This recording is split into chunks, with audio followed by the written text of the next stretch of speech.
मला वाटतं आज जे इनॉग्रेल सेशन आहे, या सेशनच्या निमित्ताने व्यासपीठावर उपस्थित असलेले या कार्यक्रमाचे प्रमुख पाहुणे आणि तुम्ही सर्व कट्ट्याचे सभासद, माझी ओळख करून दिलेली आहे. मी प्रवीण कायंदे, प्रकल्पाधिकारी MCD in the sense Maharashtra centre for entrepreneurship development. Maharashtra उद्योजकता विकास केंद्र ही महाराष्ट्र शासनाने पुरस्कृत केलेली आणि राज्यौद्योगिक संस्थांची एक प्रातिनिधिक संस्था आहे, जी राज्याच्या उद्योग विभागाच्या अतिरिक्त कार्य करते आहे. उद्योग संचालनालय डायरेक्टर ऑफ इंडस्ट्रीज यांच्या अंडरमध्ये ही संस्था कार्यरत आहे. मुख्य कार्यालय छत्रपती संभाजीनगरला आहे. राज्यामध्ये 6 ठिकाणी विभागीय कार्यालय आहे आणि प्रत्येक जिल्ह्याला जिल्हा कार्यालय असते आणि त्या जिल्हा कार्यालयाच्या माध्यमातून वेगळ्या स्वरूपाचे उद्योजकता विकासाचे प्रशिक्षण कार्यक्रम राबवले जातात. समाजामध्ये सूचित बेरोजगार आहे, अनएम्प्लॉईड यूथ आहे, उद्योजक आहे, नवीन उद्योजक आहे, ज्यांच्या मनामध्ये उद्योग व्यवसाय सुरू करण्याची इच्छा आहे पण माहिती आणि मार्गदर्शनाचा अभाव आहे, ज्यांच्यासाठी सगळे आपण या कट्ट्यावर जमलो आहे. बरोबर आहे ना? आपल्याकडे इन्फॉर्मेशन नाही आहे ती आपण गॅदर करायला ती घेण्यासाठी आपण या कट्ट्याची सभासद या ठिकाणी झालो आणि हा कट्टा या ठिकाणी सुरू केला आहे. बरोबर आहे. तर समाजामध्ये सूचित बेरोजगार आहे, ज्यांच्या मनामध्ये उद्योग व्यवसाय सुरू करण्याची इच्छा आहे पण माहिती आणि मार्गदर्शनाचा अभाव आहे, अशांसाठी वेगवेगळ्या स्वरूपाचे उद्योजकता विकासाचे प्रशिक्षण कार्यक्रम महाराष्ट्र उद्योजकता विकास केंद्राच्या वतीने संपूर्ण महाराष्ट्रामध्ये राबवले जातात. काही ॲक्टिव्हिटी आहेत ज्याच्यामध्ये उद्योग संधी शोधण्यापासून उद्योग उभारणीपर्यंत मार्गदर्शन केलं जातं. पहिली उद्योजकता विकास प्रशिक्षण कार्यक्रम एंटरप्रेन्योरशिप डेव्हलपमेंट प्रोग्राम. उद्देश की याच्यामध्ये सहभागी झालेल्या प्रशिक्षणार्थीने असा उद्योग व्यवसाय सुरू करावा की ज्याच्यातून एम्प्लॉयमेंट जनरेशन होईल. जसं स्टार्टअपचा उद्देश आहे, मी आत्ताच आपल्या याच्यामध्ये स्पीचमध्ये सांगितलं आहे. स्टार्टअपचा उद्देशच काय आहे की जॉब म्हणजे कोणी अनएम्प्लॉईड यूथ असेल किंवा नवीन उद्योजक असेल त्यांनी असा उद्योग व्यवसाय सुरू करावा की त्यानेच नाही तर त्यालाच नाही तर त्याच्या उद्योगाच्या माध्यमातून, त्या उपक्रमाच्या माध्यमातून इतर 4 लोकांनासुद्धा रोजगाराच्या संधी त्या ठिकाणी उपलब्ध होतील. म्हणून ह्या EDPमध्ये खास खूप फोकस केलं जाते. उद्योगाचे 3 प्रकार प्रामुख्याने आहेत. बरोबर आहे. एक तर काय बिझनेस ॲक्टिव्हिटी, ट्रेडिंग, कुठून तरी उत्पादक आहे, माल तयार केलेला आहे, त्याच्याकडून तो माल घेणे म्हणजे वस्तू विकत घेणे, त्या वस्तूची खरेदी घेणे, वस्तूची विक्री करणे, सरळ सोपं. मालाची खरेदी करणे, मालाची विक्री करणे. जो काय आपला 5%, 10%, 15% नफा असेल त्या वस्तूवर आकारणे, ती वस्तू ग्राहकाला विकली, आपल्याकडे आलेल्या ग्राहकाला त्याला विकली, ही बिझनेस ॲक्टिव्हिटी. दुसरी सर्व्हिस इंडस्ट्री. सर्व्हिस इंडस्ट्रीमध्ये काय की आपल्याकडे समजा कस्टमर आला आहे, त्याला पाहिजे असलेली सेवा पण त्याला दिली, सर्व्हिस प्रोव्हाइड करणे, त्याला पाहिजे असलेली सेवा, ती सेवा देत असताना आपल्या हातामध्ये असलेलं स्किल, कौशल्य, आपल्याकडे असलेलं इन्फ्रास्ट्रक्चर, साधन साहित्य, मॅनपॉवर, मनुष्यबळ, मशिनरी, या सगळ्यांचा उपयोग करून पाहिजे असलेली सेवा त्याला देणे, असं सेवा उद्योग. ट्रेडिंग म्हटलं तर तुमच्या लक्षात आलं असेल काही बिझनेस ऑपॉर्च्युनिटी किंवा उद्योग तुमच्या नजरेसमोर आले असतील, किंवा ज्यामध्ये किराणा दुकान असेल, जनरल स्टोअर असेल, डिपार्टमेंटल स्टोअर असेल, रेडीमेड क्लॉथ स्टोअर असेल, मेडिकल शॉप असेल. बरोबर आहे. सेवा उद्योगामध्ये हॉटेल इंडस्ट्री असेल, बरोबर आहे ना, सर्व्हिसिंग सेंटर असतील, two wheeler repairing, 4 wheeler repairing, servicing centres असतील, हॉटेल इंडस्ट्री आहे. छोटे म्हटलं तो झेरॉक्स सेंटर, हे सुद्धा याच्यामध्ये येते. जेंट्स पार्लर, लेडीज पार्लर, जिथून सर्व्हिसेस प्रोव्हाइड केल्या जातात. बरोबर आहे. फॅब्रिकेशन. आणि तिसरी ॲक्टिव्हिटी काय, इंडस्ट्री ॲक्टिव्हिटी, उत्पादन उद्योग. उत्पादन उद्योग म्हणजे काय, कुठून तरी आम्ही रॉ मटेरियल आणलं, त्या रॉ मटेरियलवर प्रोसेस केली, प्रक्रिया केली, वस्तूची निर्मिती केली आणि ती वस्तू बाजारपेठेमध्ये विकली. त्या वस्तूची निर्मिती केली आणि ती वस्तू बाजारपेठेमध्ये विकली, हा झाला उत्पादन उद्योग. प्रोडक्शन, वस्तू निर्माण केली. मग आता एम्प्लॉयमेंट जनरेशन जर म्हटलं तर या 3 ॲक्टिव्हिटीमधून कुठल्या ॲक्टिव्हिटीमध्ये प्रामुख्याने होणार, नॅचरली मोठ्या प्रमाणात, कारण तिथे काय लागणार, मशिनरी लागणार. मशिनरी लागली तर त्या ठिकाणी स्किल, अनस्किल दोन्ही प्रकारचं लेबर लागणार. जसा उद्योग वाढेल तसं त्याच्यामध्ये मॅनपॉवर जास्त लागणार. आणि दुसरी ॲक्टिव्हिटी सर्व्हिस इंडस्ट्री. सर्व्हिस इंडस्ट्रीमध्ये सुद्धा ज्या ठिकाणी मशिनरीचा उपयोग होतो त्या ठिकाणी सुद्धा मॅनपॉवर लागते. हॉटेल इंडस्ट्रीमध्ये सुद्धा बघा मोठ्या प्रमाणात मॅनपॉवर त्या ठिकाणी लागते. पण ट्रेडिंग ॲक्टिव्हिटी म्हटलं तर त्या ठिकाणी जास्त मॅनपॉवर लागत नाही. म्हणून याच्यामध्ये जेव्हा मी बिझनेस ऑपॉर्च्युनिटी सांगतो त्यामध्ये फोकस केलं जातं सर्व्हिस इंडस्ट्रीमध्ये कुठल्या ॲक्टिव्हिटी आहेत, इंडस्ट्री ॲक्टिव्हिटीमध्ये कुठल्या ॲक्टिव्हिटी आहेत, बिझनेस ऑपॉर्च्युनिटी आहेत आणि त्या ऑपॉर्च्युनिटीमधून कायदेशीर आणि फायदेशीर उद्योग संधी कशी निवडायची हे सुद्धा एक स्किल आहे, ज्याला आम्ही आमच्या सेशनमध्ये बॉस म्हणतो, business opportunity search and scanning. म्हणजे माझ्या नजरेसमोर जर 100 उद्योग संधी आल्या तर त्याच्यात तुम्हाला एक संधी निवडायची असेल तर त्याला काही निकष लावावे लागतात, बरोबर आहे ना. तर निकष कुठली? शास्त्रोक्त, आम्ही त्याला थोडक्यात म्हणतो शास्त्रोक्त पद्धतीने काही टूल्स टेक्निक्स आहेत ते जर ट्रेस केले आणि मग त्याच्यावर आपल्याला काय करायची आहे की एक उद्योग संधी फायनल करायची आहे. मग हे सेशन सुद्धा त्याच्यामध्ये असते. मग त्या उद्योगाची उभारणी कशी करायची, त्याचे विविध टप्पे कुठले, स्कीम्स कुठल्या, योजना कुठल्या, शासनाच्या कुठल्या कुठल्या योजना, सपोर्ट सिस्टम्स काय काय आहेत, त्याच्यामध्ये शासनाच्या योजना म्हटलं जिल्हा उद्योग केंद्र, खादी ग्रामोद्योग यांच्या कुठल्या कुठल्या स्कीम्स आहेत, योजना आहेत, त्या योजनांबद्दलची माहिती, त्यामध्ये कर्ज प्रकरण कशी करायची, ऑनलाईन कर्ज प्रकरण कसं करायचं, बँकेचे व्यवहार कसे करायचे. मी तुम्हाला म्हटलं की आमच्या सगळ्या ॲक्टिव्हिटीज आम्ही असं गृहीत धरतो. आता मी पण असं समोर गृहीत धरतो की माझ्यासमोर सगळे बसलेले आहे हे फर्स्ट जनरेशन एंटरप्रेन्योर आहे, पहिल्या पिढीचे उद्योजक आहेत, ज्यांच्या घरामध्ये कोणाचा उद्योग व्यवसाय नाही. मे बी कोणाचा असेल, बहुतेकांचा असेल, इचलकरंजी शहरातले आहेत म्हटल्यावर मे बी असेल मॅक्झिमम. पण मी गृहीत धरतो की माझ्यासमोर बसलेले सगळे फर्स्ट जनरेशन एंटरप्रेन्योर आहे, ज्यांच्या घरामध्ये कोणाचा उद्योग व्यवसाय नाही आहे, बरोबर आहे ना. मग तर त्याचे सगळ्यात पहिले एंटरप्रेन्योर माइंडसेट व्हायला पाहिजेत, उद्योजकी मानसिकता घडायला पाहिजेत, बरोबर आहे ना. मग ते सुद्धा याच्यामध्ये मार्गदर्शनच्यामध्ये केलं जातं. त्याच्यामध्ये काय उद्योजकी गुण आहेत, कारण एक गैरसमज आहे खास करून मराठी माणसाचा, मराठीयन माणसाचा काय गैरसमज आहे की उद्योग करायचा, व्यवसाय करायचा तर कोणीतरी विशिष्ट जाती धर्मामध्ये जन्मलेल्या व्यक्तीनेच तो करायचा, सर्वसामान्य माणसांचं काम नाही, हा समज आहे. आणि असा हा समज आपलाच नाही आहे, पूर्ण भारतीय लोकांची जशी मानसिकता होती काही वर्षापूर्वी आता थोडी थोडी बदलत चाललेली आहे. आणि डॉक्टर DC मॅकमिलन अमेरिकन मानसशास्त्रज्ञ यांच्या डोक्यामध्ये असं झालं की हे भारत एवढा मोठा विशाल देश आहे, विशाल लोकसंख्या आहे, साधन साहित्य भरपूर आहे, तरी लोकांमध्ये उद्योजकता का नाही. आणि मग त्यांनी भारतामधून येऊन एक प्रयोग केला आहे, ते काही विस्तृत मी तुम्हाला सांगत नाही, काकीनाडा एक्सपेरिमेंट म्हणून तो प्रसिद्ध आहे.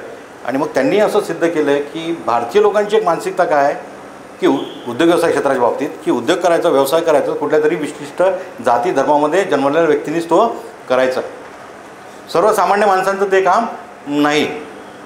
पण त्यांनी असं सांगितलं आपल्या प्रयोगामधून की प्रत्येक मनुष्य जन्मजात उद्योजक असतो, प्रत्येकामध्ये उद्योजक गुण असतात, पण ती कशी असतात, सुप्तावस्थेत असतात. ज्यांना ते वातावरण मिळतं आहे, ज्यांना ते वातावरण मिळतं आहे किंवा सेल्फ मोटिवेशन मिळतं आहे ते स्वतः उद्योजकतेकडे वळतात. पण बाकीच्यांची असतात ती सुप्तावस्थेत असतात. मग त्यांना जर एकत्र केलं आहे, जसं आज आपण कॉलेज कट्ट्या म्हणजे स्टार्टअप कट्ट्यामध्ये आलो आहे, कॉलेज कट्टा म्हणणार नाही, स्टार्टअप कट्ट्या, या स्टार्टअप कट्ट्यावर एकत्र आलो आहे, तुमच्यामध्ये गुण आहेत, त्या गुणांना जर आपण बाहेर काढलं, त्यांची ओळख तुम्हाला झाली आणि त्यांना गुणांना बाहेर काढलं आणि त्यांना दिशा दिली, सर ते सगळे आपल्या स्टार्टअप कट्ट्यामधले सगळे मेंबर जे आहेत ते यशस्वी उद्योजक निश्चित या ठिकाणी होऊ शकतात. फक्त त्या गुणांना आपण काय केलं पाहिजे, जाणून घेतलं पाहिजे, बरोबर आहे. आणि ती गुणं सगळ्यांमध्येच आहेत, जवळपास त्यांनी 52 प्रकारची गुण याच्यामध्ये काढलेले आहे, प्रत्येकामध्ये कमी जास्त प्रमाणात आहे. माझ्यामध्ये, तुमच्यामध्ये आहे, माझ्यापेक्षा तुमच्यामध्ये जास्त आहे, कारण मी कॉलेजमधून शिक्षण घेऊन नोकरीच्या मागे लागलो आहे. पण तुम्ही कॉलेजमध्ये शिक्षण घेत असताना एक वाढ धरताय उद्योजकतेची, बरोबर आहे ना. निश्चितच माझ्यापेक्षा तुमच्यामध्ये जास्त गुण आहेत. महिला आहेत याच्यामध्ये, पुरुषांपेक्षा महिलांमध्ये जास्त असतात. मी गमतीने म्हणत असतो की पुरुषांपेक्षा महिलांमध्ये उद्योजकी गुण जास्त आहेत. प्रामुख्याने कुठली, आयोजन, नियोजन, बचत. बघा आपल्या घरामध्ये बघा, तुम्ही नाही पण तुमची आई, तुमची आजी घरामध्ये जे ते बघा, या सगळ्या गोष्टी ज्या आहेत ते खूप मोठ्या खुबीने खूप चांगल्या पद्धतीने असं सगळं करत असतात. कुठला इव्हेंट असेल काय असेल त्याचं आयोजन, त्याचं नियोजन, आणि त्या सगळ्या याच्यातून ते बचतसुद्धा करत असतात, बरोबर आहे. तर ही दैनंदिन जीवनात वापरलेल्या ज्या आपल्या गुण आहेत, ही गुण जर आपण आपल्या उद्योग व्यवसायामध्ये वापरली तर महिलासुद्धा यशस्वी उद्योजक या ठिकाणी होऊ शकतात, बरोबर आहे. आणि त्याच्यासाठीच महाराष्ट्र शासनाने महिला औद्योगिक धोरण या ठिकाणी जाहीर केलेलं आहे की आत्ता जो महिलांचा सहभाग आहे तो आहे साधारणतः 2 ते 5% आहे. पण हा येत्या 5 वर्षामध्ये 25% जावा म्हणून महाराष्ट्र शासन हे भारतामधलं पहिलं राज्य आहे की ज्यांनी महिला औद्योगिक धोरण जाहीर केलेलं आहे. म्हणजे त्यामध्ये महिलांना वेगळ्या, त्यांनी जर उद्योग व्यवसाय सुरू केला तर वेगळ्या सोयी सवलती त्याच्यामध्ये त्यांना दिलेल्या आहे. मग त्यामध्ये त्यांच्या स्टार्टअपसाठी ज्या काही स्कीम्स आहेत त्याच्यामध्ये त्यांना प्राधान्य वगैरे त्या ठिकाणी दिलेलं आहे. बोलण्याच्या वगैरेमध्ये मी तुम्हाला हे सांगितलेलं आहे. तर तुम्हीसुद्धा यशस्वी उद्योजिका होऊ शकता, बरोबर आहे.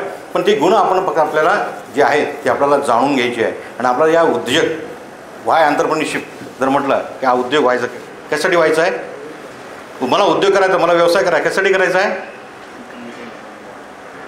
टू क्रिएट, अजून to improve our economical level. माझी आर्थिक परिस्थिती मला काय करायची आहे, उंच करायची आहे. मला थोडक्यात काय करायचं आहे, नफा मिळवायचा. बरोबर आहे ना, मला नफा मिळवायचा आहे. ती सामाजिक बांधिलकीनंतर हां, पण जेव्हा मी स्वतः सक्षम होईल तर मी समाजाला काही देऊ शकेल. म्हणून पहिले स्वतः मी आधी सक्षम झालो पाहिजे. प्रॉफिट मेकिंगच्या उद्देशाने जी काही तुम्ही ॲक्टिव्हिटी करसाल त्याला मग आपण काय म्हणू, एंटरप्रेन्योरशिप, उद्योजकता, प्रॉफिट मेकिंगच्या उद्देशाने. बरोबर आहे. मग त्यासाठी तुम्ही काय करणार, मग तुमच्यामध्ये असलेली क्रिएटिव्हिटी, कल्पकता त्या ठिकाणी वापरणार. सृजनशीलता हा एक महत्त्वाचा गुण, जे 52 गुण सांगितले त्यामधले महत्त्वाचा एक गुण सृजनशीलता, कल्पकता, नवीन नवीन कल्पना. स्टार्टअपमध्ये इनोव्हेशनला त्यामध्ये मोठा वाव आहे. तर तुमच्या मनामध्ये काय नवीन नवीन कल्पना येतात आणि त्याला तुम्ही कसं कॅश करता. बिझनेस आणि एंटरप्रेन्योरशिप दोघांमध्ये फरक आहे. बिझनेस म्हटलं तर तो एक लिमिटेड तुम्ही त्याच्यामध्ये विचार करता, त्यामध्ये तुम्ही जास्त रिस्क घेत नाही. दुसरा एक गुण उद्योजक म्हटला, तो उद्योजक कसा असतो, रिस्क घेणारा असतो. रिस्क टेकिंग, पण कशी कॅल्क्युलेटेड.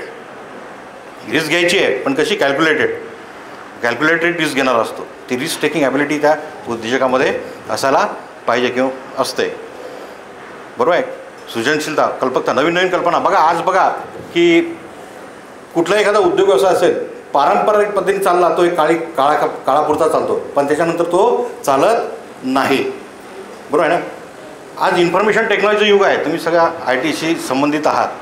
माहिती तंत्रज्ञान याचा प्रचार आणि प्रसार खूप झपाट्याने होतो आहे. सकाळची गोष्ट संध्याकाळी जुनी होऊन जाते. बरोबर आहे ना. या सगळ्या इन्फॉर्मेशन टेक्नॉलॉजीचा वापर आपण आपल्या उद्योग व्यवसायामध्ये करायला पाहिजे. जेव्हा आपण नवीन काहीतरी करण्याचा प्रयत्न करतो, नवीन तोचतोपणा. बघा आज तुमच्या हातामध्ये पेन आहे, माझ्या हातामध्ये पेन आहे, पण आपण लहानपणी पण पेन बघितले आहेत. बरोबर आहे ना.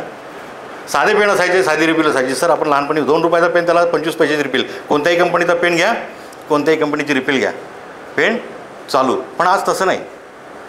आज तुम्हाला पाहिजे, तुम्हाला बारीक अक्षर पाहिजे असेल तर 0.4 पाहिजे, बोल्ड पाहिजे असेल 0.4 तुम्हाला लिहून लिहून हाताला बोटांना तुम्हाला काही स्वेट घाम येत असेल तो येऊ नये म्हणून त्याला काय ग्रीप आलेली आहे. बरोबर आहे ना. त्याच्या आधी बोट दुखू नये म्हणून काय तुम्ही कॉलेजमध्ये नोट्स काढतात, सर खूप फास्ट नोट्स सांगतात, तुम्हाला ते स्पीड मॅच करावं लागतं. पण लिहून लिहून काय होतात, बोट दुखायला, ते दुखू नये म्हणून रबर आलं, मग ते त्याला घाम येतो म्हणून त्याला स्केच झालं. बघा किती प्रकारचे पेन मार्केटमध्ये आहेत. 4 एका वेळेस तुम्हाला 4 कलर वापरायचे असेल तर 4 कलर 4 in 1 तो मार्केटमध्ये पेन आहे. आता गेल्या 2 दिवसांपासून मी पेनासाठी फिरतो, या रिफिलसाठी फिरतो, मला कुठे मिळत नाही, पण तो पेन माझ्या फेवरेट आहे म्हणून मी याला खिशाला लावतो. कारण काय मार्केटिंग फंड आहे. ज्या कंपनीचा पेन घ्याल त्याच कंपनीची रिफिल. रेनॉल्डची रिफिल रोटोमॅकला बसणार नाही, रोटोमॅकची रिफिल सेलोला बसणार नाही, आणि ज्या मॉडेल आहे त्याच मॉडेलची रिफिल लागेल, दुसऱ्या मॉडेलची रिफिल पण बसणार नाही. मार्केटिंग फंड आम्हाला काय अर्थ. बरोबर आहे. मग असं नवीन बघा कंपनी, एक पेन असेल कंपनीचा, एक 15 दिवसांनी महिन्यापर्यंत तुम्ही गेला तर तो मार्केटमधून आउटडेटेड होऊन जातो. साधं आहे आपल्या पेनचं. आपल्याकडे मोबाईल आहे. आज पण आधी पण 10 वर्षापूर्वी 15 वर्षापूर्वी काही मोबाईल बघितलेत, कंपन्या बघितल्यात, त्या कंपन्यांचं नाव आज मार्केटमध्ये दिसत नाही. कारण काय की नाविन्यता त्यामध्ये स्वीकारली नाही, नवीन तंत्रज्ञान त्यांनी त्याच्यामध्ये अंमलात आणलं नाही. पण आपल्याला जर यशस्वी उद्योजक व्हायचं असेल तर आपल्याला काय करायला पाहिजे, युनिक अँड एक्सलन्स, नाविन्यपूर्ण कृती. आपलं ध्येय, आपण या क्षेत्रामध्ये आलो तर आपलं ध्येय मात्र आपण हे ठेवलं पाहिजे की या क्षेत्रामध्ये मी आलो आहे तर मी काय करेन, एक दिवस निश्चितच या क्षेत्रामध्ये यशस्वी होईल. यश, पैसा, नाव आणि समृद्धी हे सगळं मी या क्षेत्रामध्ये म्हणून मिळेल, हे माझं आयुष्यामधलं ध्येय. हे ध्येय घेऊन तुम्ही या क्षेत्रामध्ये आला तर निश्चित तुम्ही याच्यामध्ये यशस्वी व्हाल. मग हे ध्येय पूर्ण करण्यासाठी तुम्हाला, जसं मी तुम्हाला सांगितले, काय नाविन्यपूर्ण कृती करावं लागेल. कॉम्पिटिशन विथ सेल्फ, तुम्हाला स्वतःची स्पर्धा करावं लागेल. कॉम्पिटिशन विथ अदर्स, दुसऱ्यांची स्पर्धा करावं लागेल. दुसऱ्यांची स्पर्धा म्हणजे काय, जेव्हा तुम्ही एखादा उद्योग व्यवसाय करणार, तो करणार तुम्ही एकमेव आहात का, नाही, तुमचे समव्यवसायिक आहे, तुमचे स्पर्धक आहेत, इनडायरेक्ट तुमचे काय स्पर्धक आहेत, त्यांच्या स्पर्धेत तुम्हाला टिकायचं आहे, मग त्यांची स्पर्धा.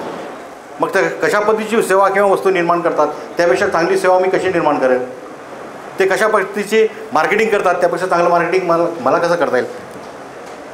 स्वतःची स्पर्धा केली आहे कधी, दुसऱ्यांची स्पर्धा केली आहे, स्वतःची स्पर्धा. आता कॉलेज जीवनामध्ये आहेत तुम्ही, बरोबर आहे ना.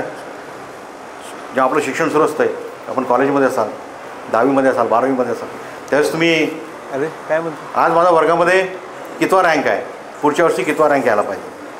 मग त्यासाठी तुम्ही काय करता, स्वतःच्या क्षमता वाढवता, बरोबर आहे. मग तीच काय झाली, स्वतःची स्पर्धा झाली. उद्योजक पण काय असतो की यावर्षी माझा किती टर्नओव्हर झाला, मी शेवटी काय झालं, why business to improve economical level, माझा टर्नओव्हर किती झाला आहे, त्याच्या अगेन्स्ट यावर्षी माझा जास्त व्हायला पाहिजे, बरोबर आहे. स्वतःची स्पर्धा. त्यासोबत कळत न कळत काय करतो आपण, जेव्हा आपण कॉलेजमध्ये असतो, शाळेमध्ये असतो, दुसऱ्यांची स्पर्धा. माझा वर्गमित्र, माझी वर्गमैत्रीण कोण आहे जी फर्स्ट रँकला आहे, मला तिच्या जागेवर जाऊन बसायचं आहे, तिला कॉम्पीट करायचं आहे. मग ती काय करते तिच्यापेक्षा, तो काय करतो त्यापेक्षा चांगलं मला काय करायचं. ती किती वेळ अभ्यास करते, ती 6 तास अभ्यास करते, मी 7 तास करणार. ती किती वेळ लायब्ररीमध्ये बसते, ती 3 तास बसते, मी 4 तास बसणार. तिने कोणाचे क्लासेस लावले, ती रत्नाकरचे क्लासेस लावले, मी चाटेचे क्लासेस लावणार. Competition with others. उद्योजक पण तसा असतो. मग आपला समव्यवसाय काय, तो काय करतो त्याच्यापेक्षा चांगलं काय करतो. आणि युनिक अँड एक्सलन्स, नाविन्यपूर्ण, तोच तोपणा नको. परंपरा चाललेला आहे त्याच पद्धती नको. नवीन तंत्रज्ञान काय, इन्फॉर्मेशन टेक्नॉलॉजी युग आहे, मी तुम्हाला आधी सांगितलं, त्याचा वापर आपल्या याच्यामध्ये कसा करता येईल आणि नवीनपणा काय त्याच्यामध्ये आणता येईल. एक साधी छोट्या छोट्या गोष्टी बघा की त्याच्यामध्ये तुम्हाला लोकांनी काहीतरी इनोव्हेटिव्ह त्याच्यामध्ये केलेलं दिसेल. मी एक बघितलं होतं, किराणा दुकान साधं. आपण किराणा दुकानावर जातो आणि काय करतो, वस्तू घेतो आणि त्यांनी काय केलं त्यामध्ये डोर स्टेप, म्हणजे तुम्ही काय करता, त्यांनी त्याच्या किराणा दुकानामध्ये काय जिन्नस आहे त्याची एक लिस्ट आउटच केली आणि त्याच्यामध्ये त्यांनी काय केलं, तुम्ही या ती लिस्ट घेऊन जा, संध्याकाळी टिक मार्क करा आणि ती आमच्याकडे आणून द्या, तुम्ही तुमच्या कामाला निघून जा, आमचा माणूस दिवसभरामध्ये काढेल आणि दुपारी तुमच्या घरपोच ती वस्तू पोच करेल. फार जास्त काही चार्जेस घेणार नाही, 50 पैसे प्रति किलो.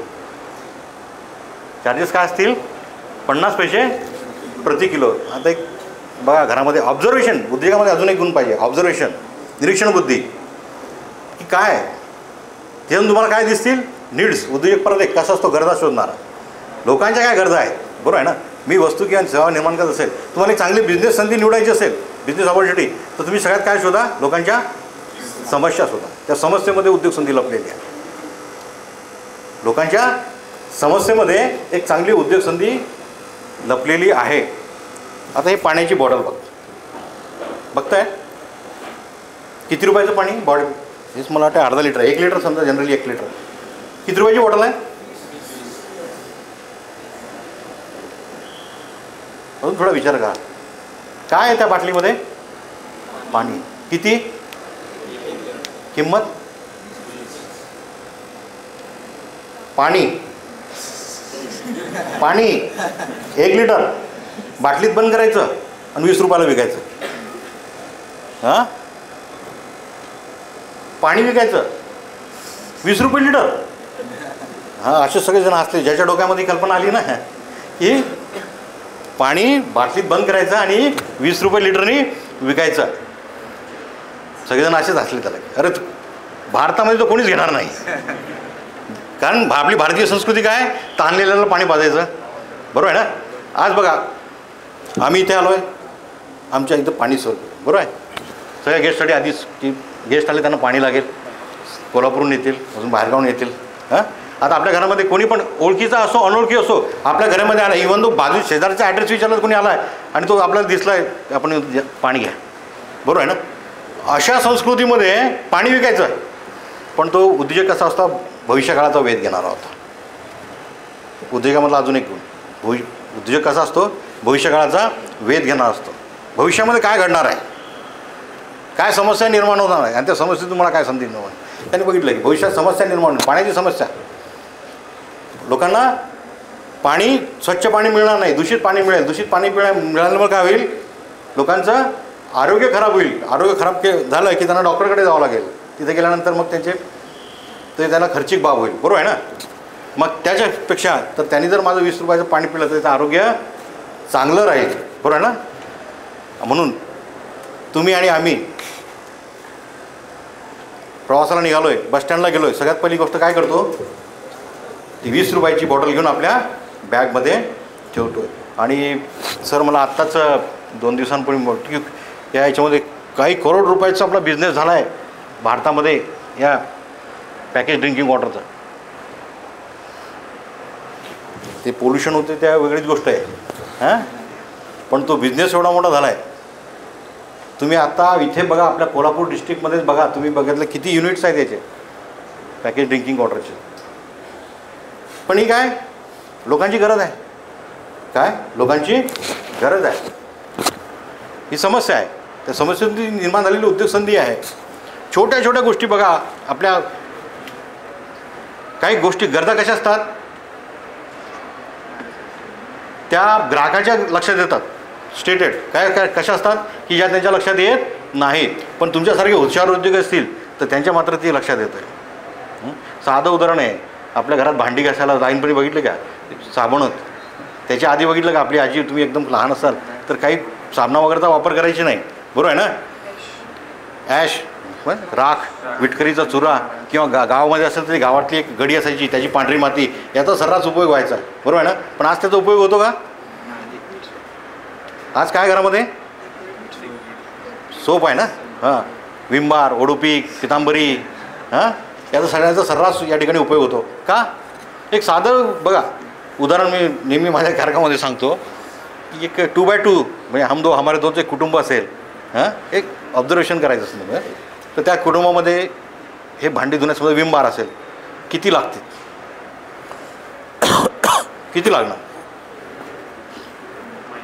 इकडे कोणी सांगू शकेल? 2 साबण. एका साबणची किंमत किती? मोठा समजा 30 रुपये, ती जो फार छोटा आहे, नाही मोठा मला ते 47 का 48 रुपये, राऊंड अप 50 रुपये, 100 रुपये, बरोबर आहे ना. 2 100 रुपये, महिन्याला 2 100 रुपये, वर्षाला महिने किती किती झाले? भांडे घासण्याचा वार्षिक खर्च किती? परत विचार करा, भांडे घासण्याचा वार्षिक खर्च किती? 1200 रुपये. ज्या ठिकाणी राख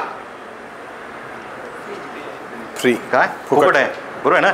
राख फुकट आहे, विटकर सुद्धा फुकट आहे. आपल्या घरी बांधकाम नसेल, भाऊजीला बांधकाम, कॉलनीत कुठे बांधकाम सुरू आहे, हां, मातीसुद्धा फुकट आहे. असं का फुकट मिळत असताना आपण वर्षाला किती रुपये खर्च करतो? 1200. हे आपण उदाहरण घेतो, बरोबर आहे का?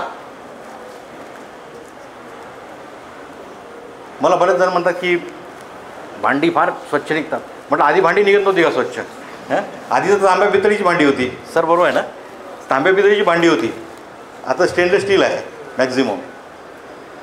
काय झालं की तुमच्यासारखा उद्योजक दुपारी घरात बसला होता, तेवढे तिची बायको तंतन फणफणत आली, तुम्ही सांगितलं काय दररोज म्हणे त्या राख विटकर आणि भांडी घासून घासून म्हणे माझे हात सगळे खराब झाले, माझ्या हाताचं सौंदर्य नष्ट झालं आहे, मला मेहंदीसुद्धा लावायची गरज उरली नाही.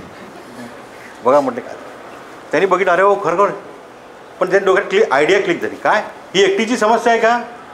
नाही, हिच्यासारख्या अनेक महिला आहेत त्यांची समस्या आहे. मग काय करता येईल? मग कपडे धुण्याचं साबण आहे, पावडर आहे, तशी भांडी धुण्याचं साबण पावडर बनवता येईल का? त्याच्यावर त्यांनी विचार केला आणि ते मार्केटमध्ये प्रॉडक्ट आणलं आणि मग जाहिरात दिली, फेक दो सब कुछ, हां, फेक दो सब कुछ. तुमचं ती राख, तुमची विटकर, तुम्ही जाहिरात बघितली असेल टी व्हीवर, हां, ते सगळं फेकून द्या आणि आमचा हा विमबार वापरा. विमबारमध्ये काय होतं आहे, तुमचे भांडे तर चकचक निघतात पण तुमचं हाताचं सौंदर्यसुद्धा अबाधित राहतं. जाहिरात सगळ्यात प्रभावी पाडणारं म्हणजे प्रभाव पाडणारं प्रभावी माध्यम आहे आपल्या व्यक्तिमत्वावर. आणि या जाहिराती बघितल्या सगळ्या महिला वर्गाने आणि सगळे समस्त महिला वर्ग त्या जाहिरातीकडे आकर्षित झाला आणि सगळीकडे मग तो भांडे धुण्याचा साबण सगळीकडे वापरात आला. मला वाटते सर मी जेव्हा सगळ्यात पहिले लहान होतो त्यावेळेस माझ्या आईने मला सांगितलं होतं घेऊन ये, त्यावेळेस तो मी 2 रुपये 15 पैशाला आणला होता. आज त्याची किंमत सर 47-48 रुपयाच्या वर घ्या. त्याची 2 रुपये मला आठवते, विमबार मी 2 रुपये 15 पैशाला आणला होता, मोठा विमबार. त्याचं प्रॉडक्ट आता की तो वेगळा विषय आहे, प्रॉडक्ट त्याची साईज ती आज कमी काही झाली तर, पण तो जो मी आणला तो सुरुवातीला तो 2 रुपये 15 पैशाला आणला, तो आता 50 रुपयापर्यंत गेलेला. मग काय की समस्याच होता, लोकांच्या समस्या. जर आपल्याला यशस्वी उद्योजक व्हायचं असेल, चांगली उद्योग संधी निवडायची असेल, हां, तर ह्या सगळ्या गोष्टी तुम्हाला बघायला पाहिजे. हे सगळे गुण आहेत उद्योगामधली ती गुणं तुम्ही हेरायला पाहिजे. भविष्यकाळाचा आपल्याला वेध घेता आला पाहिजे. भविष्यामध्ये काय बदल होणार आहेत, काय समस्या निर्माण होणार आहेत, शासनाचं ध्येय धोरण काय बदलणार आहे, त्याच्यामध्ये काय नवीन स्कीम येणार आहे, त्याचा फायदा मला काय करून घेता येईल, ह्या सगळ्या गोष्टी याच्यामध्ये आपण बघितल्या पाहिजे. ह्या सगळ्या गुण आहेत, त्या 54 प्रकारचे गुण आहे. एक गुणाचा उल्लेख करत गेलो तर आपल्याला दिवस या ठिकाणी लागेल. फार जास्त वेळ तुमच्या या गुणांमध्ये मी घेणार नाही. पण एक या स्टार्टअप कट्ट्याच्या निमित्ताने तुम्हाला एक आवाहन करेल की तुम्ही आता फायनल इयरचे कदाचित तुम्ही स्टुडंट असाल की इंजिनिअरिंगचे स्टुडंट आहे, एक सोशल रिस्पॉन्सिबिलिटी, सामाजिक बांधिलकी, जसं मॅडमनी सांगितलं की नोकरीच्या मागे न जाता उद्योग व्यवसाय क्षेत्राकडे वळायचा आणि स्वतःचा उद्योग व्यवसाय या ठिकाणी सुरू करायचा. आणि असा उद्योग व्यवसाय की ज्याच्यामधून मला 4 लोकांनासुद्धा रोजगाराच्या संधी उपलब्ध करून देता येतील. बरोबर आहे. त्यासाठी स्कीम्स आहेत, योजना आहेत. जसं हे जिल्हा उद्योग केंद्राच्या स्कीम्स आहेत. PMEGP scheme, CMEGP scheme. PMEGP scheme म्हणजे prime minister employment generation programme, पंतप्रधान रोजगार निर्मिती कार्यक्रम. ही केंद्र शासनाची योजना आहे.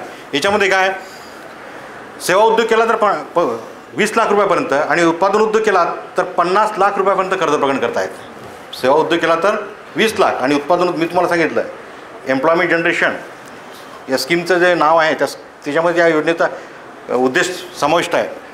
पंतप्रधान रोजगार निर्मिती कार्यक्रम. रोजगार निर्मिती म्हणजे ज्या लाभार्थींनी या योजनेचा लाभ घेतलेला आहे त्यांनी असा उद्योग व्यवसाय सुरू करावा की इतर 4 लोकांना रोजगाराच्या संधी मिळतील.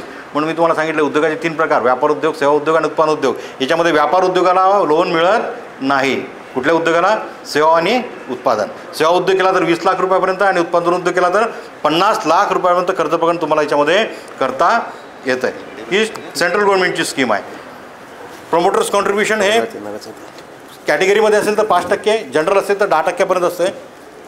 सबसिडी अनुदान याच्यामध्ये जनरल कॅटेगरीमध्ये असेल तर, शहरी भागात असेल तर त्याला 15%, ग्रामीण भागातला असेल तर 25%. कॅटेगरीमध्ये कोण, SC, ST, अपंग, माजी सैनिक, OBC, अल्पसंख्याक आणि महिला. मग कुठल्याही जाती धर्मातली. मग महिला म्हणजे महिला. मग ती जर शहरी भागातली असेल तर 25% आणि ग्रामीण भागातली असेल तर तिला 35% सबसिडी याच्यामध्ये मिळते. आणि बाकीचा जो असतो तो बँकेचा फायनान्स असतो. ही खूप चांगली स्कीम आहे. या स्कीमला खूप प्रतिसाद मिळाला आणि मला काय झालं की ही सेंट्रल गव्हर्नमेंटची स्कीम आहे. त्यामुळे काय असायचं, याचं टार्गेट जे आहे ते फार कमी असेल. मग हे टार्गेट कमी असल्यामुळे काय होतं की बरेच तुमच्यासारखे नवीन उद्योजक लोन अप्लाय करायचे. बँकेला टार्गेट असेल 10 केसेस तर बँकेकडे 100 ॲप्लिकेशन द्यायचे.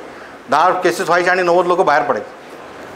मग याला पर्याय काय, म्हणून सेंट्रल गव्हर्नमेंटच्या धर्तीवर स्टेट गव्हर्नमेंटने 2019मध्ये CMEGP स्कीम आणली. मुख्यमंत्री रोजगार निर्मिती कार्यक्रम, सेम ॲज PMEGP, मुख्यमंत्री रोजगार निर्मिती कार्यक्रम. ज्याच्यामध्ये सेम म्हणजे सेवा उद्योग केला तर 20 लाख रुपये आणि उत्पादन उद्योग केला तर त्याच्यामध्ये 50 लाख रुपयांचं कर्ज प्रदान करता येते. 15 ते 35% सबसिडी आहे. आणि हे सगळं खूप सोपं काम आहे या स्कीमचा लाभ घेणं. ऑनलाईनची वेबसाईट आहे CMEGP या वेबसाईटला जाऊन तुम्ही ऑनलाईन तुमचं ॲप्लिकेशन या ठिकाणी चूज करू शकता. तुमचं बँक तुम्ही या ठिकाणी निवडायची असते. त्याच्या 2 इम्प्लिमेंटिंग एजन्सी आहेत CMEGPमध्ये, एक जिल्हा उद्योग केंद्र आणि एक खादी ग्राम उद्योग मंडळ. तर रुरलमध्ये असेल, ग्रामीणमध्ये असतील तर खादी ग्राम उद्योग आणि शहरी भागातले असतील तर जिल्हा उद्योग केंद्र. या 2 इम्प्लिमेंटिंग एजन्सीज आहे, अंमलबजावणी करणारी यंत्रणा आहे. यांच्यामार्फत कर्ज प्रदान तुमचं ते तुमच्या संबंधित बँकेकडे पाठवलं जातं. या स्कीममध्ये कोल्हापूर जिल्ह्यामध्ये खूप चांगलं काम झालेलं आहे. गेल्या वर्षी कोल्हापूर जिल्ह्याचं टार्गेट होतं फिजिकल 1100 आणि ते मोर दॅन 1100पेक्षा जास्त त्या ठिकाणी 100% अचीव, मोर दॅन 100% त्या ठिकाणी अचीव झालेलं आहे. आणि यावर्षीचं टार्गेट आहे 1200 केसेस, तर 900पर्यंत आतापर्यंत पोहोचलेलं आहे. आता जानेवारी एंड आहे, 31 मार्च म्हणजे 2 महिने अजून आहेत इयर एंडिंगचे, होऊन जातील. त्याच्यामध्ये सहज या ठिकाणी होऊन जाईल. आणि याच्यामध्ये सुद्धा ट्रेनिंग असते. ही स्कीम मुळात कोणासाठी आहे, अनएम्प्लॉईड यूथसाठी, फर्स्ट जनरेशन एंटरप्रेन्योर. जसं मी तुम्हाला सांगितलं याच्यामध्ये ट्रेनिंग आहे. याच्यामध्ये जर सेवा उद्योग केला तर त्यांना 6 दिवसांचं ट्रेनिंग आहे आणि उत्पादन उद्योग केला तर त्यांना 12 दिवसांचं ट्रेनिंग आहे, कंपल्सरी आहे. जोपर्यंत ट्रेनिंग करत नाही आणि बँकेला ते ट्रेनिंग कंप्लीट केल्याचं सर्टिफिकेट देऊन देत नाही तोपर्यंत बँक त्यांना डिस्बर्समेंट करत नाही. इन केस गुड फेथमध्ये डिस्बर्समेंट केलं आहे तरी सबसिडीचा क्लेम त्या ठिकाणी सेटल होत नाही.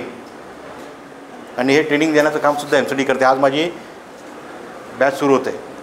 ज्यांची कर्ज मंजूर झालेली आहेत. त्याच्यामध्ये मॅनेजर ट्रेनिंग असते. व्यवस्था पर्टिक्युलर जो उद्योग व्यवसाय काय आहे त्या उद्योग व्यवसायाचं ट्रेनिंग नसते. कारण मुळात तुम्हाला सांगितलं की स्कीम कोणासाठी आहे, अनएम्प्लॉयड यूथ. त्याच्या हातामध्ये पहिल्या पिढीचा उद्योजक ज्याला उद्योगामधले ABCD पण माहीत नाही, त्याच्या हातामध्ये सेवा उद्योग केला तर 20 लाख रुपये द्यायचे आणि उत्पादन उद्योग केला तर 50 लाख द्यायचे आहेत. पण त्यांनी त्या पैशाचा, त्या कर्जाच्या रकमेचा चांगला उपयोग, विनियोग आपल्या उद्योग व्यवसायामध्ये केला पाहिजे. आणि शेवटी बँकेचे पैसे आहेत तर त्याची रिपेमेंटसुद्धा जो काही परतफेडीचा कालावधी आहे त्या परतफेडीच्या कालावधीमध्ये त्यांनी केले पाहिजेत. म्हणून त्याला आधी काय करायचं, त्याला प्रशिक्षित करायचं, त्याला माहिती आणि मार्गदर्शन करायचं की जेणेकरून तो चांगला उद्योग व्यवसाय नीट पद्धतीने त्या ठिकाणी सांभाळू शकेल, चालवू शकेल आणि जो काही पैसा आहे तो बँकेचा सव्याज विथ इंटरेस्ट जे काही रिपेमेंट पिरियड आहे त्या पिरियडमध्ये तो वापस करेल. ते मॅनेजर ट्रेनिंग असतं 6 दिवसांचं सेवा उद्योगासाठी आणि उत्पादन उद्योगाचं 12 दिवसांसाठी. जवळपास आपण सर 850पेक्षा जास्त लोकांना ट्रेनिंग या वर्षामध्ये दिलं, या फायनान्शियल इयरमध्ये. म्हणजे आचारसंहिता संपली जूनपासून तर आता जानेवारीपर्यंत जवळपास 840 लोकांना आपण या ठिकाणी ट्रेनिंग दिलेलं आहे या स्कीम अंतर्गत. बरोबर आहे. तर असा हा सगळा उद्योजकता प्रचार आणि प्रसार MCDच्या वेगळ्या ॲक्टिव्हिटीच्या माध्यमातून केला जातो. समाजाचं उद्योगीकरण करणे या उद्देशाने या महाराष्ट्र उद्योग विकास केंद्राची स्थापना झालेली आहे. ह्या सगळ्या ॲक्टिव्हिटी आहेत. याच्यामध्ये स्पॉन्सर्ड आणि नॉन स्पॉन्सर्ड अशा बऱ्याच ॲक्टिव्हिटी असतात आमच्याकडे. काही स्पॉन्सर्ड कार्यक्रम पण असतात. या कॅम्पसमध्ये मी बऱ्याच वर्षापासून येतो, म्हणजे 2003 पासून. काही DST department of science and technology काही ट्रेनिंग प्रोग्राम्स होते, काही ESC अवेअरनेस प्रोग्राम होते जे आम्ही शाळा महाविद्यालयामधून घेतो आहे. तर ते प्रोग्राम्स या ठिकाणी घेतलेले आहेत. काही DSTचा एक TDP पण होता टेक्स्टाईल डिझायनिंगचा, तो सुद्धा TDP पण सुद्धा मी या ठिकाणी घेतलेला आहे. आणि 10 वर्षानंतर परत मी बाकी जिल्हे फिरून आलो आहे परत कोल्हापूरला. तर परत या आजच्या कार्यक्रमाच्या निमित्ताने UG पाटील सरांनी मला या ठिकाणी बोलावलं. खरंच माझं सौभाग्य या ठिकाणी समजतं की परत मी माझे ऋणामध्ये जे जुने होते ते परत या ठिकाणी जुळले गेले. आणि इथून सर अपेक्षा करतो की आपल्या ज्या ॲक्टिव्हिटी आहेत त्या ॲक्टिव्हिटी या कॉलेजच्या माध्यमातून सुरू होतील. काही स्पॉन्सर्ड कार्यक्रम असले तर आम्ही निश्चित सांगू. मी सरांना भेटायला आलो होतो की आमच्याकडे अमृत पुणे यांच्या वतीने काही पुरस्कृत कार्यक्रम आहे ओपन कॅटेगरीसाठी. खुला प्रवर्ग म्हणजे ज्या जातींसाठी कुठलंही महामंडळ अस्तित्वात नाही किंवा विशेष शासनाच्या काही संस्था नाहीत, काही फायनान्शियल इन्स्टिट्यूशन नाहीत, अशा जातींसाठी. जसं आपण मराठा म्हटलं तर त्याच्यासाठी सारथी आहे किंवा अण्णासाहेब पाटील आर्थिक विकास मंडळ आहे. SC ST मध्ये कोणी असेल तर त्यांच्यासाठी बार्टी आहे, त्यांच्यासाठी अण्णाभाऊ साठे आर्थिक विकास महामंडळ आहे. पण काही अशा कास्ट कम्युनिटी आहेत की ज्याच्यासाठी असे महामंडळ उपलब्ध नाही आहेत. अशा जाती ज्यानंतर प्रामुख्याने ब्राह्मण, गुजराती, मारवाडी, सिंधी, पटेल अशा काही कास्ट कम्युनिटी आहेत त्यांच्यासाठी हे ट्रेनिंग प्रोग्राम्स आहेत. याच्यामध्ये आपण एक रेसिडेन्शियल ट्रेनिंग प्रोग्राम आहे, फ्री ऑफ कॉस्ट आहे. 18 दिवसांचा जो आहे तो बेकरी प्रॉडक्टवर आहे. आणि दुसरा एक कार्यक्रम जो आहे रेसिडेन्शियलच 18 दिवसांचा तो एक्सपोर्ट इम्पोर्टवर आहे. आणि तिसरा अजून एक ॲक्टिव्हिटी आहे पण ती पुण्याला आहे, तो सोलर इक्विपमेंट रिपेरिंग अँड मेंटेनन्सवर आहे. त्या 3 ॲक्टिव्हिटी आहेत. असे ट्रेनिंग प्रोग्राम्स आमचे असतात. तुमच्यापैकी कोणी याच्यामध्ये सहभागी होऊ शकत असेल, वेळ असेल तर तुम्ही याच्यामध्ये सहभागी होऊ शकता. काही जिल्हा उद्योग केंद्राच्या वतीने पण आमचे काही ट्रेनिंग प्रोग्राम पुरस्कृत असतात की या जिल्हा उद्योग केंद्राच्या काही स्कीम्स आहेत, योजना आहेत, या योजनांना चांगले लाभार्थी मिळावेत त्या उद्देशाने हे ट्रेनिंग प्रोग्राम्स राबवले जातात. टेक्निकल नो पण त्यामध्ये दिलं काही टेक्निकल स्वरूपाचे पण ट्रेनिंग प्रोग्राम असतात. काही वोकेशनल ट्रेनिंग प्रोग्राम असतात. पर्टिक्युलर हा उद्योग व्यवसाय सुरू करायचा आहे पण त्याचं स्किल पाहिजे. बरोबर आहे ना. 2 व्हीलर रिपेरिंग काम करायचं आहे, गॅरेज सुरू करायचं आहे पण ते स्किल नाही आहे, ते स्किल पाहिजे पण त्या पद्धतीचा ट्रेनिंग प्रोग्राम असतो. काही टेक्निकल एंटरप्रेन्योर डेव्हलपमेंट पण प्रोग्राम पण असतात जे म्हणजे इंडस्ट्री ॲक्टिव्हिटीसाठी, म्हणजे फूड प्रोसेसिंग असेल, मिल्क प्रोसेसिंग असेल, काही अशा त्या दृष्टीने सुद्धा काही ट्रेनिंग प्रोग्राम असतात. म्हणजे garment making, readymade garment making हे सुद्धा ट्रेनिंग प्रोग्राम्स आमच्याकडे असतात. तर तुम्ही या कार्यक्रमाची माहिती घ्या या कट्ट्याच्या माध्यमातून. अजून इथे सुद्धा आपल्याला एखादा कार्यक्रम निश्चित आयोजित करता येतील. मी सरांना एक्सपोर्ट इम्पोर्टबद्दल बोललो होतो की आपले जे स्टुडंट आहेत काही जर त्यामध्ये सहभागी होऊ शकतील फायनल इयरचे. पण सर म्हटलं की सर आता अकॅडमिक सुरू झालेलं आहे तर मे नंतरच्या काही प्रोग्राम्स असतील त्याच्यामध्ये निश्चित आपल्याला आपल्या स्टुडंट याच्यामध्ये सहभागी करून घेता येईल. So once again thank you very much.